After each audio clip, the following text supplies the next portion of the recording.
এই পূজা, কালকে দিদি আসছে। হ্যাঁ, কি বলছো তুমি?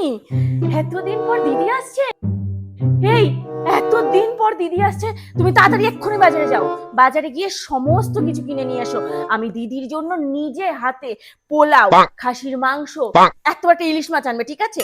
সর্ষে ইলিশ, তারপর হচ্ছে কাতলা মাছের কালিয়া, পাবদা, আর হচ্ছে শোনো না, চিতল মাছ আনবে, চিতল মাছের বইটা, সমস্ত কিছু আমি নিজের হাতে রান্না করবো।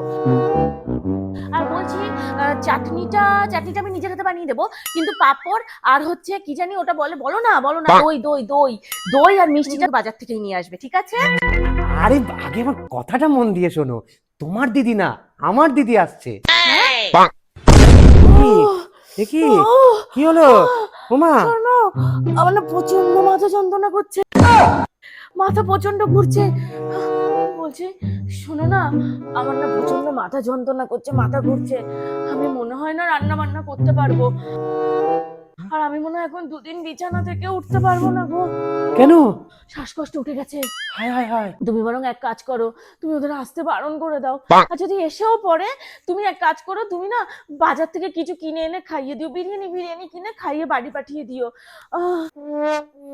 আর শোনো, এখন যাও এখান থেকে প্লিজ, যাওয়ার সময় দরজাটা আটকে দিয়ে যেও। ও দুটো বাচ্চা না ভীষণ দুরন্ত, এই ঘরে যেন একদম না আসে। তুমি দরজাটা আটকে দিয়ে যাও, যাও এখন এখান থেকে যাও। ও বাবা, আমাকে এখন দুদিন কোনো ডিস্টার্ব করবে না।